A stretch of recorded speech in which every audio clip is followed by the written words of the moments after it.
नमस्कार बंधुरा प्रमिलास किचेने आपनादेरके स्वागत। आजकेर आमार रेसिपि फुलकपि दिए माछेर झोल। तो एखाने सबार प्रथमे फुलकपि आलू निয়েছি और एखाने आछे आमार रुई माछ। तो माछगुलोके आगे आमी भेजे नेब। एखाने दिए दिलाम परिमाण मतो सर्षेर तेल। माछगुलो जेहेतु भाजबो तेलटा एकटु आमी बेशी दिয়েছি। तो एके एके माछगुलो दिए दिलाम।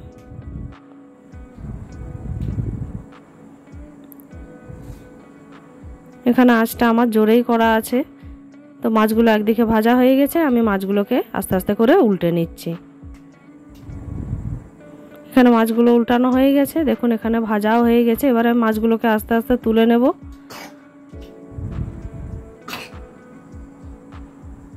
এখানে মাছগুলো তোলা হয়ে গেলে আবারও আমি কতগুলো মাছ এভাবে একই রকম ভাবে ভেজে নেব। আবারও কতগুলো মাছ দিয়ে দিয়েছি। এবারে মাছগুলোকে উল্টে ভালো করে ভেজে নেব। এখানে মাছ আমার ভাজা হয়ে গেছে। এবারে আমি যে আলু কেটে রেখেছিলাম আলুগুলো তেলের মধ্যে দিয়ে একটু নুন আর পরিমাণ মতো একটু হলুদ দিয়ে আলুগুলোকে একটু ভেজে নেব।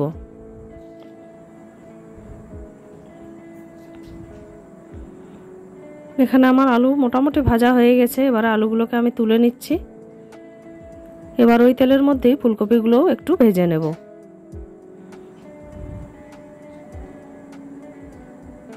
এখানে আমি সমস্ত ফুলকপি দিয়ে দিয়েছি। এবারে দিয়ে দেব পরিমাণ মতো নুন আর হলুদের গুঁড়ো দিয়ে খুব ভালো করে ফুলকপিটাকে ভেজে নেব। ফুলকপি ভাজা হয়ে গেছে। এবারে আমি এটাকে তুলে নিচ্ছি।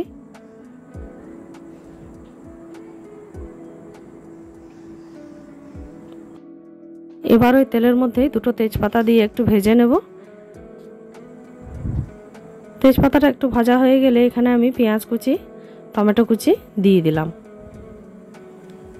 আর দিয়েছি একটা কাঁচা লঙ্কা।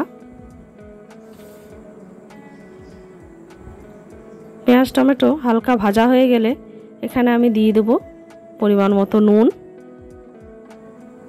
দিয়ে আবারও কিছুক্ষণ একটু ভেজে নেব।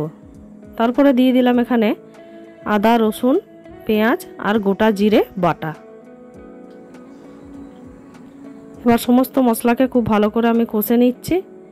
তারপরে দিয়ে দেবো হলুদের গুঁড়ো কাশ্মীরি লাল লঙ্কার গুঁড়ো আর একটু ধনে গুঁড়ো। যেহেতু আমি এখানে গোটা জিরে বাটা দিয়েছি তো জিরে গুঁড়ো আর দিচ্ছি না। আর দিয়ে দিলাম একটুখানি চিনি দিয়ে আবারও মশলাটাকে খুব ভালো করে আমি কষে নেব। এখানে মশলাটা কষা হয়ে গেছে। এবারে যে ফুলকপি আর আলু আমি ভেজে রেখেছিলাম আগের থেকে এটা এর মধ্যে দিয়ে কিছুক্ষণ সব কিছুকে খুব ভালো করে কষে নিতে হবে।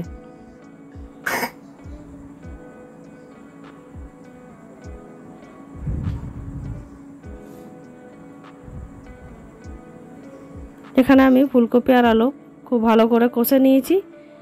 এবারে আমি একটু জল দিয়ে এটাকে ফুটতে দিয়ে দেবো। এখানে পরিমাণ মতো জল দিয়ে দিয়েছি। এবারে আমি একটা ঢাকনা চাপা দিয়ে বন্ধ করে ঝোলটা কিছুক্ষণ বসিয়ে রাখবো। ওই আলুগুলো একটু শক্ত আছে ওগুলো একটু সিদ্ধ হওয়া অবধি এটাকে আমি গ্যাসে ফোটাবো। এখানে ফুলকপি সিদ্ধ হয়ে গেছে আলুটাও সিদ্ধ হয়ে গেছে। এবারে আমি যে ভাজা মাছগুলো রেখেছিলাম সেগুলো এর মধ্যে দিয়ে দেবো।